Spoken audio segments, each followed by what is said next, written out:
Barbarians are usually thought of as someone who goes in the front lines and just takes all the damage and deals all the damage and is very much a martial character. But what about those characters, those beings, those individuals who are supposed to be the village elders or the leadership or the religious words and things are important. No, the religious leaders of a specific village, say of a group of barbarians or a group of tribal people. Hello, welcome back, or welcome to DIS. I am Disidiot, and you are hearing me speak for the first time or again. Today we are going through the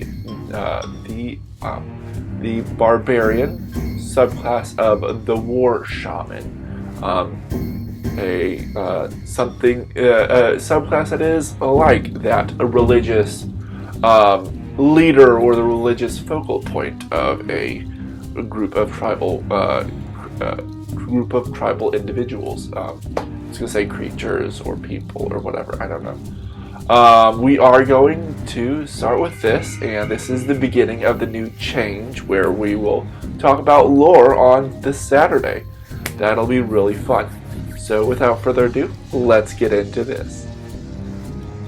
Alright, the War Shaman. Bend magic to your fury with this barbarian path. The War Shaman. In some tribes, the spiritual shamans are also the warrior class. These barbarians fight while casting druidic spells and channeling the fury of their ancestors. War Shaman, the level and the feature. At level 3, they get spellcasting and shaman magic. At 6th level, they get protection of the spirits. At 10th level, they've got ritual casting. And at 14th level, they've got shaman's fury. So spellcasting, 3rd level War Shaman feature. You gain the ability to cast spells. See Chapter 10 of the Player's Handbook for the general rules of spellcasting, and Chapter 11 for the Druid spell list. Cantrips. You learn 2 cantrips of your choice from the Druid spell list. You will learn another Druid cantrip of your choice at 10th level. Spell slots. The War Shaman spellcasting table shows how many spell slots you have to cast your spells of 1st level and higher. To cast one of these spells, you must expend a slot of the spell's level or higher. You regain all expended spell slots when you finish a long rest. For example, if you know the 1st level spell Thunderwave and have a 1st level and a 2nd level spell slot available, you can cast the Thunderwave using either spell slot. Spells known of 1st level and higher. You know 3 1st level druid spells of your choice, 2 of which you must choose from the evocation and divination spells on the druid spell list. The spells known column of the War Shaman spellcasting table shows when you learn more druid spells of 1st level or higher. Each of these spells must be an evocation or divination spell of your choice, and must be of a level for which you have spell slots. For instance, when you reach 7th level, you can learn 1 new spell of 1st or 2nd level. Oops, sorry. Whenever you gain a level in the spells you learn at 8th, 14th, and 20th level can come from any school of magic.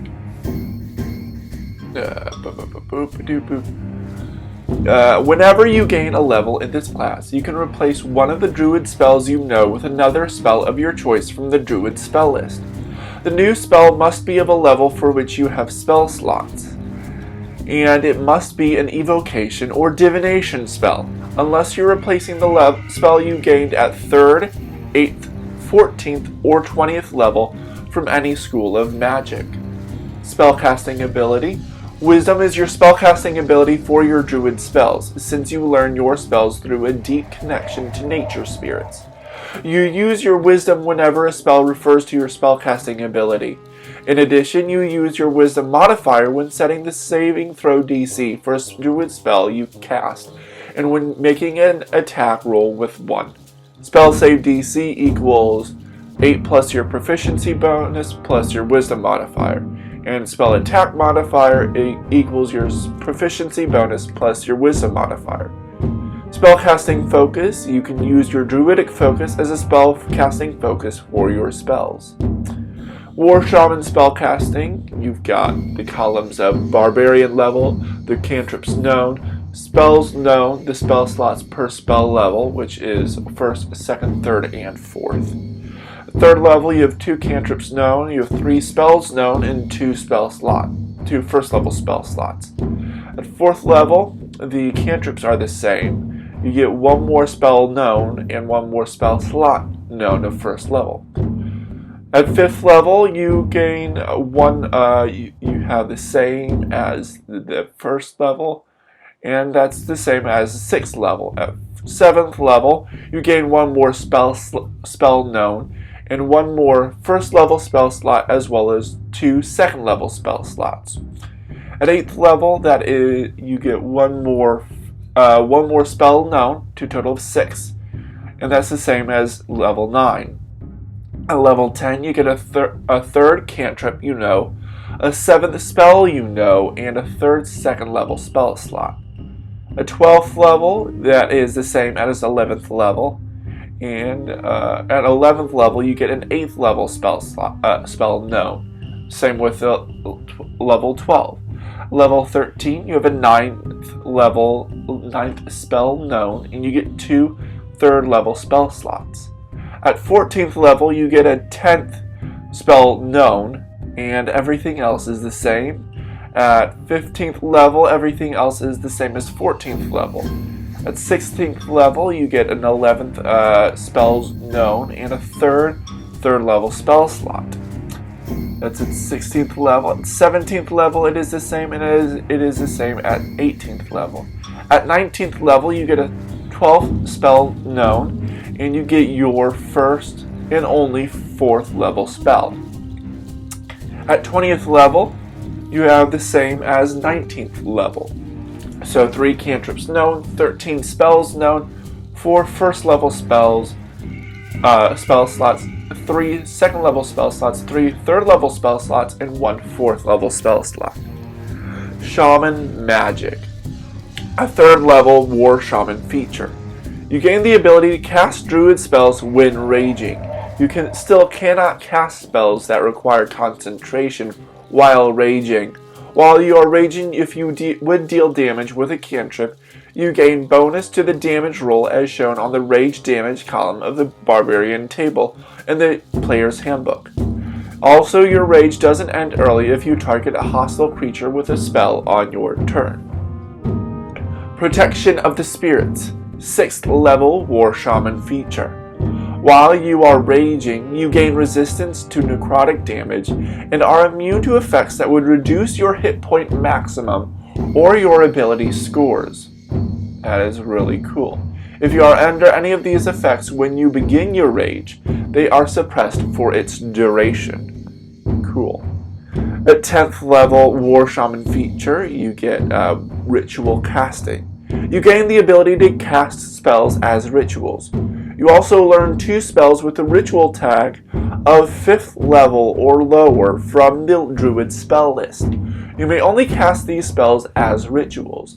These spells do not count against the number of druid spells you know. That is cool. And finally, Shaman's Fury at 14th level. While you are raging, if you use your action to cast a spell on your turn, you may use your bonus action to make a melee weapon attack. And then it just says, if you enjoyed this and want to help with future projects, join my Discord. The author's Discord. The author is Zachary Tunzen. I should have said that sooner. I did not. Apologies. So on to the review itself. On to the review. I think I already said that, but I always say that again when I'm starting or ending or whatever. Anywho, the story of the War Shaman makes a lot of sense. As a religious leader, for a tribe of tribal peoples, regardless of race or species or whatever, it would make sense that they would get the fervor of either their god or the nature spirits that they commune with. And so they would be on the forefronts of battles, and that would make sense that they would stay with the others. So they have those spells, which makes sense. I do like the spell casting in shaman magic, the spell casting of making it druid spells of evocation or divination for the most part. You get some other spells that you can get of any school. You get some cantrips, the shaman magic, which is nice, so you can cast spells while you're raging, and you can't do anything that requires concentration. And then you can do your rage damage with cantrips, and it doesn't end early if you target a hostile creature with a spell on your turn, which is cool. Protection of the spirits is really nice, giving yourself resistance to necrotic damage. That's not a big thing, but the immune to effects that reduce your hit point maximum or your ability scores, those can be really, really helpful for some monsters that do deal that kind of damage, mainly like undead, so undead spirits, malevolent spirits. That makes sense that your nature spirits protect you against those things. I think there may be some others that would reduce your hit point maximum or your ability scores. I'm not sure. Ritual casting, the 10th level, that is a really nice one. Getting some spells that you can cast as rituals, but you can only use them as rituals, which is nice. Shaman's Fury, which is cool. You can, if you cast a spell on your turn, you can do a bonus action melee weapon attack. That is really nice. Really, this whole thing really gives me kind of Eldritch Knight vibes, but as a barbarian, which I really like. It makes a lot of sense to become in tune with your natural surroundings as a barbarian or someone as that tribal person. Anything that is overpowered or underpowered, I would kind of say that the 6th level ability, the protection of the spirits, the thing that gives you immunity to the hit point reduction and ability score reduction, I think that might be just a little overpowered. But like if it was for like 10th level, that would be nice, or something a little upgraded that would be a lot more manageable, or a little more make it a little less as powerful as it is. I think it's a little bit too much of a powerful ability at such a low level, but that is just my opinion. Anything else or underpowered? I don't think so. I think besides that, this seems actually pretty well balanced. It is a lot like the Eldritch Knight, but there is definitely some changes because adding in the rage and not dealing with the bonded weapon or anything like that. That's really nice. I really like the flavor effects and the mechanical effects of only using evocation or divination, because divination would be helpful for against or finding, like locating plant or locating animal, or doing some scrying or whatever, getting in tune with the nature forces, nature spirits, in order to reveal some things. And then evocation, calling on those nature spirits to create destructive waves of energy to protect either their environment, their home realm, or home terrain, or whatever, or protect against other people, which is really cool. Although you do get a total at 20th level for spells that don't have to be at either of those schools, which is really cool. Of course, I would be very interested. Sorry, I'm keeping touching my notes. Sorry. I would be very, very interested in seeing this as a in play, see how it is, how it works, and yeah, that would be really cool. If you've played this, play tested this, or anything, let me know down in the comments, or let me know what you think of this. If there is some other feature that I kind of blazed over that seems a little overpowered or underpowered, or how best to balance this, let me know in the comments below. I'd love to hear your thoughts. Feel free to like, comment, and subscribe, share with friends and family and your dungeon masters and fellow players. That would be wonderful. Of course, catch me on Saturday as I kind of craft with you, or in front of you, in front of the camera, begin to craft and create different lore around this specific subclass, which should be interesting, like how a Goliath War Shaman would be different from a Dwarf War Shaman, or a Human War Shaman, or an Elven War Shaman, or whatever, or even if it's a high magic or a low magic, or if it's maybe more technologically advanced or less technologically advanced. All these different factors that could change how this affects or is affected by a certain setting or people group. That should be really interesting. Check me out there. It may be a little more boring because I'm not going to do the actual review or whatever, but we'll see how it goes. So catch me then for that, and of course in the description down below I will have the link to this. This was on DM's Guild. You can buy for $1 or get it for free. I think once I get enough money, and if you want to be with me to support this, the person who created this, I think is Zachary Tunzen.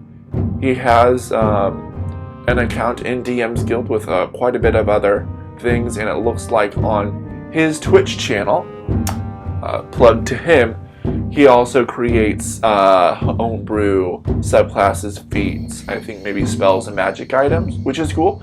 So we can check him out there. Check me out with my Twitch channel. I'm doing my Lego games, which is fun. I'm going through the Lego movie Lego video game. That's not confusing at all. That is a lot of fun. And I am doing my writing. I know I'm not posting it on Discord or anything, but if you're curious in that, contact me by email if you want to join my my team, which is just me at this moment, to increase the quality and the quantity of these videos. That would be fun if you want to check out some.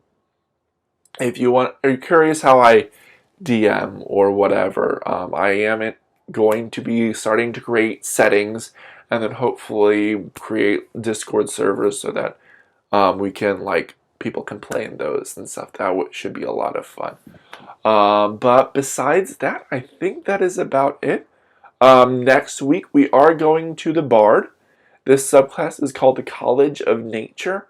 Basically, Bard, a storyteller who's inspired by nature itself, which that should be very interesting. So catch me next week for that, and then we'll go into the lore crafting or the lore of that subclass. That should be really interesting. So I'll get you guys next week and on Saturday. I'll see you guys then. See ya. This idiot out.